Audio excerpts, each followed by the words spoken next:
Memandangi lanskap alam Kota Palu sungguh menakjubkan mata. Panorama teluk yang eksotis, kawasan pantai yang panjang membentang, dan pegunungan yang hijau menjadi daya tarik tersendiri. Di kota ini pula tersaji keindahan alam 5 dimensi, berupa laut, lembah, sungai, teluk, dan pegunungan.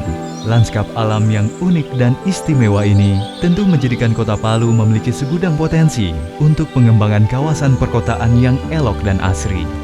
Namun, di balik itu semua, Kota Palu sedang berupaya menghadapi tantangan pembangunan perkotaan. Ya, fenomena kekumuhan.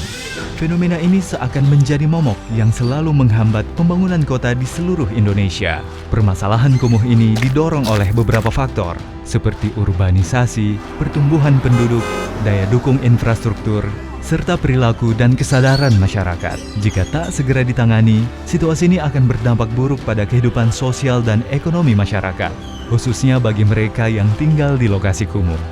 Hingga saat ini, Kota Palu terus berbenah, apalagi bencana gempa bumi pada 28 September 2018 silam masih menyisakan banyak pekerjaan rumah. Salah satunya di bidang perumahan dan kawasan permukiman. Di Kota Palu sendiri, permukiman yang tergolong kumuh berat berada di kawasan Bivinggarona atau tepi sungai yang mencakup Kelurahan Baru, Kelurahan Lere, dan Kelurahan Ujuna. Sementara, kawasan dengan tipologi tepi air dan dataran rendah ini merupakan kawasan permukiman, perdagangan, dan jasa. Bantaran sungai tertutup, kotoran, banjir lagi kalau kita sudah berapa kali kena banjir masuk dalam rumah. Di lingkungan sekitar sini, terutama sampah, drainasenya kadang juga tidak lancar, bentuk-bentuk rumah juga di sini kelihatan kumuh. Masyarakat di sini sampahnya masih dibuang ke sungai karena tidak ada tempat sampah atau apa yang disediakan berdekatan dengan tempat tinggal. Walaupun kami sudah memasang papan tanda pelarangan pembuangan sampah di bantaran sungai, tapi masih banyak juga masyarakat yang membuang sampah di wilayah bantaran sungai. Antisipasi kebakaran di Kelurahan Ujuna ini, pertama adalah faktor jalan lingkungan yang memang masih kecil dan sistem penataannya yang kurang baik. Sebenarnya butuh memang perhatian pemerintah, tapi apa dayanya saya mau kemana sama ngadu. Saya tulang punggung nak mengurus anak cucu saya. Kemudian situasi sulit seperti ini, tapi saya tidak pernah menyerah. Tetap bekerja dengan keras demi kehidupan cucu saya.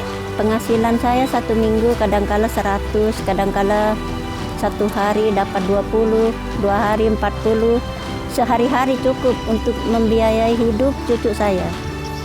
Itu saja, Nak. Berdasarkan Peraturan Menteri PUPR Nomor 14 Tahun 2018, kriteria kekumuhan dapat dilihat dari beberapa indikator. Pertama, bangunan gedung. Pada aspek ketidakteraturan, tingkat kepadatan, dan ketidaksesuaian dengan persyaratan teknis bangunan. Kedua, jalan lingkungan, pada aspek cakupan pelayanan dan kualitas permukaan jalan lingkungan. Ketiga, penyediaan air minum, pada aspek ketersediaan akses aman air minum dan tidak terpenuhinya kebutuhan air minum. Keempat, drainase lingkungan, pada aspek ketidakmampuan mengalirkan limpasan air hujan, ketidaktersediaan drainase, dan kualitas konstruksi drainase. Kelima, pengelolaan air limbah, pada aspek sistem pengelolaan serta prasarana dan sarana pengelolaan air limbah tidak sesuai dengan persyaratan teknis. Keenam, pengelolaan persampahan, pada aspek prasarana dan sarana persampahan tidak sesuai dengan persyaratan teknis, serta sistem pengelolaan persampahan yang tidak sesuai standar teknis. Ketujuh, proteksi kebakaran, pada aspek ketidaktersediaan prasarana proteksi kebakaran dan ketidaktersediaan sarana proteksi kebakaran. Kelurahan Baru, luas kumuh 8,43 hektar, dengan permasalahan utama, jalan lingkungan, pengelolaan air limbah, pengelolaan persampahan, dan proteksi kebakaran. Kelurahan Lere, luas kumuh 13,82 hektar, dengan permasalahan utama, pengelolaan air limbah, pengelolaan persampahan, dan proteksi kebakaran. Kelurahan Ujuna, luas kumuh 11,42 hektar, dengan permasalahan utama, jalan lingkungan, pengelolaan air limbah, pengelolaan persampahan, dan proteksi kebakaran. Secara keseluruhan, luas kumuh di Kota Palu mencapai 317,48 hektar yang ditetapkan melalui Surat Keputusan Wali Kota Palu nomor 050-256-Bapeda-2021 tentang luasan kawasan kumuh Kota Palu. Hal ini menjadi pekerjaan rumah yang harus dituntaskan bersama, secara partisipatif dan kolaboratif. Untuk menjawab tantangan ini, Dinas Perumahan dan Kawasan Permukiman Kota Palu meluncurkan program inovasi Kotaku Berkah, Kota Tuntas Kumuh berbasis kawasan. Alhamdulillah hari ini kita sudah mulai melaksanakan program kerja. Salah satunya diantaranya adalah launching berkah, ya, Kotaku Berkah, di mana program ini adalah program pengentasan kawasan kumuh, ya. Jadi untuk bebas kawasan kumuh. Nah, insya Allah ini sudah mulai berjalan, ya. Target kerja pertama kita ini kita laksanakan di Kalikoa, khususnya di wilayah Ujuna. Ya, moga-moga ini insya Allah akan berkelanjutan terus dan ya untuk menciptakan Kota Palu bebas kumuh. Ya. Jadi terima kasih kepada seluruh masyarakat yang memberikan dukungan dan terima kasih juga atas perhatian besar yang diberikan oleh Kepala Dinas terkait ya dengan kegiatan ini. Saya Dr. Engineering Insinyur Andi Rusdin, ST, MT, MST, selaku Dekan Fakultas Teknik Universitas Tadulako, sangat mendukung dan akan berpartisipasi pada kegiatan Dinas Perumahan dan Kawasan Pemukiman. Melalui kegiatan Merdeka Belajar dan Kampus Merdeka, kami akan berpartisipasi melibatkan dosen serta mahasiswa untuk meningkatkan perilaku hidup bersih, kemudian meningkatkan kualitas hidup masyarakat melalui perbaikan infrastruktur, sanitasi, dan kawasan perumahan. Terima kasih. Saya Tasrif Syara, tim leader program Kota Tanpa Kumuh di Provinsi Sulawesi Tengah, merespon sangat positif dengan adanya program Palu Berkah yang digagas oleh Dinas Perumahan dan Permukiman Kota Palu. Ini adalah suatu bukti bahwa pemerintah Kota Palu, kalau dalam program Kotaku, telah mengedepankan peran pemerintah kota sebagai nahkoda dalam penanganan kawasan kumuh. Dan ini benar-benar telah dilakukan oleh pemerintah Kota Palu, terlihat dengan sejumlah program-program yang membackup program Kota Tanpa Kumuh di Kota Palu. Kenapa bisa begitu? Karena pemerintah Kota Palu, khususnya Dinas Perumahan dan Kawasan Permukiman, paham benar bahwa kota itu adalah jasad hidup layaknya manusia. Apabila lambat ditangani, maka dia akan menimbulkan sebuah problematika sosial yang pada akhirnya juga akan menyulitkan. Nah, dengan pemahaman seperti begitulah, sehingga pemerintah Kota Palu cepat dan tanggap membackup program Kotaku dengan tagline program Palu Berkah. Di Palu Berkah pun saya meyakini bahwa penanganan kumuh maksud saya bisa diselesaikan dengan baik apabila lahirnya sejumlah gagasan-gagasan yang bersifat kolaboratif. Karena kolaborasi juga, itu juga layaknya manusia, antara satu dalam anatomi tubuh kita itu, antara anatomi jantung dan hati misalnya, itu tidak bisa bekerja secara sendiri-sendiri, harus secara bersinergi.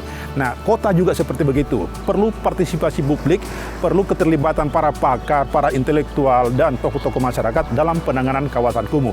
Hanya dengan begitu, Palu Berkah bisa cepat kita tangani, dan itu bisa kita mengedepankan apa yang diinginkan misalnya oleh Wali Kota Palu dengan tagline-nya Palu Mantap Bergerak. Melalui Kotaku Berkah, penanganan kumuh akan dilaksanakan menggunakan beberapa pola pendekatan. 1. Pencegahan, dilakukan melalui pengawasan, pengendalian, dan pemberdayaan masyarakat. 2. Peningkatan kualitas, dilakukan mulai dari pemugaran, peremajaan, dan permukiman kembali. Bismillahirrahmanirrahim. Assalamualaikum warahmatullahi wabarakatuh. Saya Zulkifli, Kepala Dinas Perumahan dan Kawasan Permukiman Kota Palu. Kita ketahui bahwa sebelum tahun 2018 gempa terjadi, areal atau cakupan delineasi kumuh di Kota Palu ini sebesar 87,6 hektar. Berada di 15 kelurahan, termasuk di Kelurahan Ujuna, Lere, dan Baru. Setelah gempa di tahun 2018, maka delineasi atau cakupan wilayah kumuh di Kota Palu mengalami penaikan yang cukup pesat. Dari 87,6 hektar mengalami peningkatan ke 317 hektar, terbagi di 46 kelurahan. Nah, untuk itu, dalam Palu Berkah ini ada beberapa strategi. Yang pertama adalah kolaboratif kepada seluruh stakeholder melaksanakan suatu gerak bersama dalam hal penanganan kumuh. Untuk itu, kami mengharapkan dukungan dari seluruh masyarakat untuk program ini dapat berjalan. Pemerintah, masyarakat, dan pihak swasta. Nah, ini bahu-membahu untuk menyukseskan program Kotaku Berkah ini. Dengan harapan bahwa kawasan kumuh ini menjadi kawasan yang lebih bernilai, baik secara ekonomis, di mana masyarakatnya dengan terbangunnya infrastruktur, sistem persampahan yang bagus, sanitasinya bagus, masyarakat juga sehat. Nah, dari situ masyarakat dapat melakukan aktivitas dengan baik. Ya, rencananya nanti pihak OPD terkait akan melakukan perbaikan-perbaikan dan disinkronkan dengan yang dalam hal ini pihak swasta membantu ekonomi masyarakat.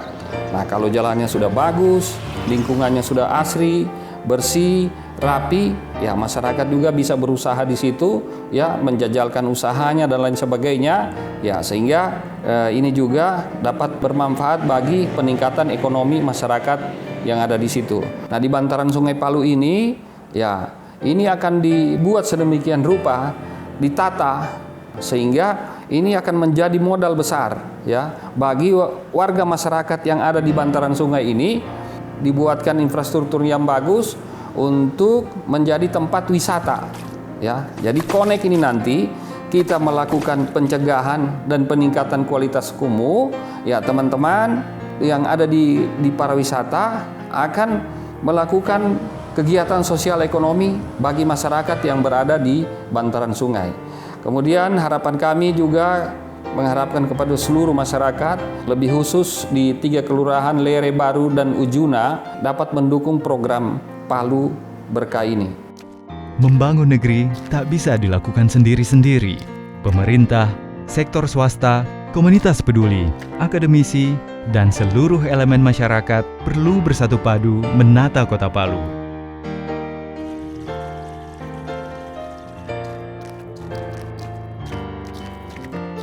Bersama Kotaku Berkah,